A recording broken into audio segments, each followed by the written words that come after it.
Decided to make a TI tier list. I'm going to be going over my top 5 internationals. And yes, it's going to be a little bit biased, but here it goes. So coming in at number 5 is TI7. Now this was the first TI where Liquid made their lower bracket run, and now there's been a second, right, with TI9, but Liquid's story in this TI was absolutely fantastic. They get eliminated very early, but managed to keep their head in the game and run it all the way back to the grand finals, where they absolutely destroy Newbie in the grand finals. And this is why I'm putting it at the number 5 slot, because I think it was a really great story, and I'm a huge fan of that Liquid story, and that team in general, Rip and Tumba Man. But I'm putting it there at number 5 because I felt like this was a underwhelming grand finals. Now, were there great plays? Yes, that great fight around the Roshan pit when they run in for the DD, they force staff the Jug towards it. He lives on a sliver HP, gets this Omni Slash off, and absolutely wipes them. Yeah, like, those parts are amazing. By no means am I discrediting Liquid's grand final run. It was great 3-0, but you know, 3-0s sometimes don't feel the best. Now, there's also some other great clips coming in from TI7. One in particular that I remember was Ame's AM Rampage. I felt like this was the first point where I started to really recognize Ame as one of the top tier carries, but in this particular clip, his Magnus hits a huge RP after Oracle got a clutch save on the DP, and coming off that RP, AM manages to get a huge Mana Void and clean up the rest of them for a fantastic Rampage. At number 4, we have TI1. Now, I just rewatched a lot of this TI. Absolutely hilarious. And honestly, I feel like I had to put it on this list out of respect, right? It started it all. You know, props to them for that. eHome and Na'Vi, they did their best. But no joke, like, after rewatching the game, they were so bad. Unbelievably bad. Like, honestly, they're the equivalent of like a 2K player. Doom had a butterfly in the late game. My man's bought a butterfly on Doom. A Shaker and Earthshaker didn't level Enchant Totem, just skipped it. It's just 404. Like, what? Na'Vi in the first game of the Grand Finals ran a, you know, the classic, your standard, Chen, Tide, and Pudge Tri-Lane. They really got the shutdown on the Nature's Prophet, and then my man's Nature's Prophet's just like, yeah, I'm gonna TP mid and gank at level 2 with his good old Sprout teleport. Like, he doesn't have treants. And honestly, the best part to TI1 was the endless attempts of high ground. Like, in the recent TI9, you saw complete patience from the teams. They would constantly hesitate to go high ground. They would always wait for Roshan and be very diligent about it, right? They'd be extremely careful. But in this TI, Na'Vi ran up the high ground like it was Normandy. I mean, no joke. They just threw bodies at it. Threw Ravage, the Punch just ran in, threw up some hooks, you know. He had no idea if anyone was there. Constantly just blind hooks. Art styles just trying to make it work. But no, they barely ever hit. And really, it was just hilarious. Honestly, if you haven't watched TI1, I highly recommend you check it out. It's a great laugh and a bit nostalgic, you know. Obviously, I wasn't watching it through it, but just to see it, I don't know what other word I'd use besides nostalgic. Coming in at number 3 was TI9. Yes, now I might be like, well, it's fresh. How could you say TI9? But it really was. It really was a great TI. Honestly, I think it was the most inspirational TI for me because of how creative and good all the teams were, right? Every single team felt like they had a chance to win this thing, which felt much different than the other TIs, right? Not to say that the skill level was absurdly far apart in the other TIs, just in this one, every team felt like they had a chance. And in particular, Infamous stands out to me, where out of nowhere, this SA team of players that, to be frank, no one's really heard of, just dominates, getting a top 8 finish and putting up a fighting chance against Secret. Like, Secret. Do you understand how good they were this whole year? And they had a fighting chance.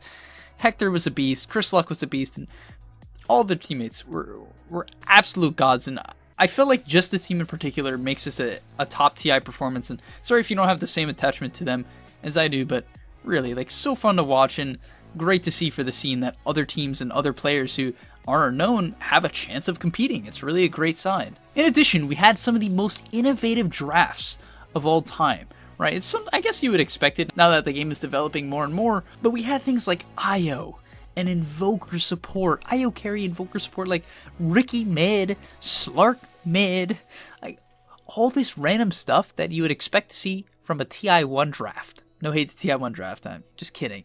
But I mean, what I really found interesting, and maybe you guys could disagree with me, but all the meta picks of TI, I honestly didn't see in pubs too much, right? Like, they were here and there, but it was really like ET and SD. I mean, sure, they're powerful, but to be top meta picks, and even Tiny, this tree volley just felt like it came out of nowhere. And really, that's what made this TI so special to me. It was like absolutely beautiful Dota every single game. Every team was so good, and the drafts were just absolutely amazing. That's my favorite part of Dota, so gotta love it.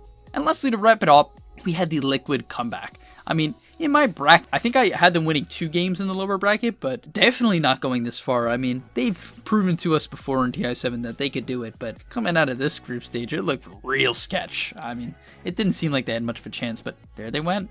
And finally, Spitfire and Void Spirit, very hype. Gotta love Grandma. I mean, she's gonna kill the mid lane, if that's what she is. Coming in at number 2 is the TI that personally inspired me and probably inspired many to really start taking this game serious. I learned so much from this TI, and it's the reason why my most picked hero is Nature's Prophet.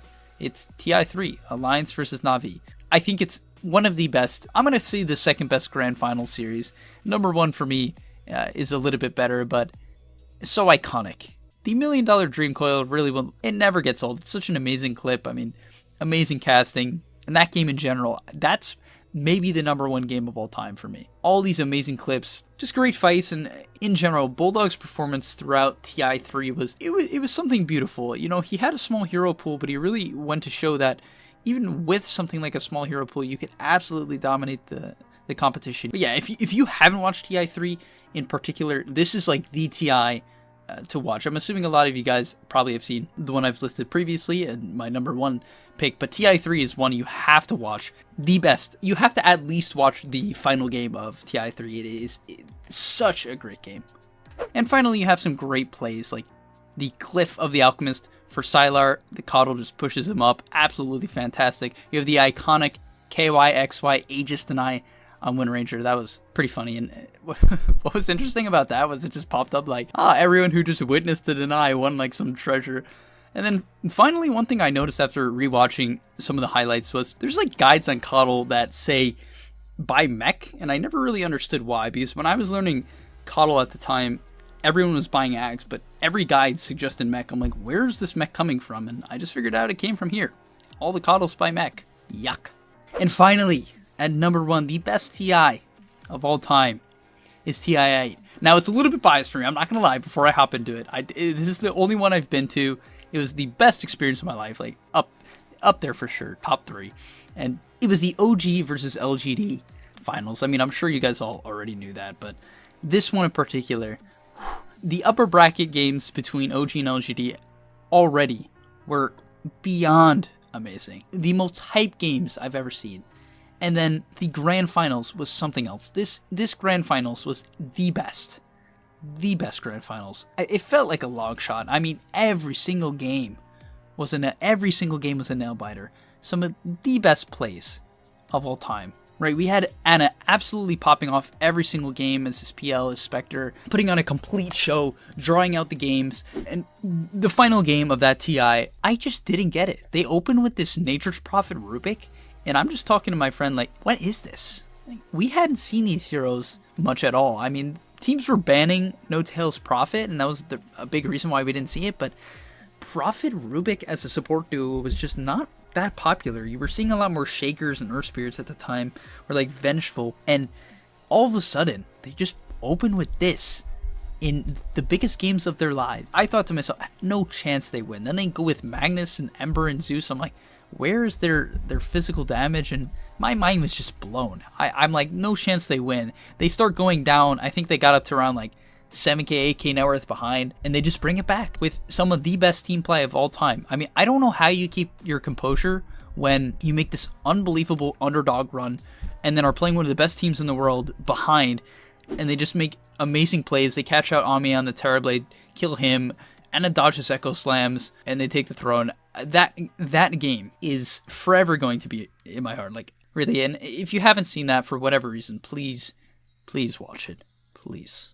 And lastly, No Tail Stare Down, that's a great meme. I mean, if you watch TI9, those banners were hilarious. So if you don't know what the No Tail Stare Down is, that's a great moment. I mean, Fly kind of deserved it. If you guys know the story, Fly and S4 kind of like dodged last second and then OG ends up winning the TI. Like, what an underdog story. If you even look at it from that perspective of, you know, they just got abandoned by their friends. It's literally a movie. It's literally a movie. But thank you guys for watching. If you enjoyed this tier list, agreed, disagreed, let me know in the comments down below. I'd love to hear what you guys have to say. And yeah, let's talk about it, because TI is incredible. I mean, every single year, or anytime I think about TI, I'm just happy. It's such a great event that I'm so glad we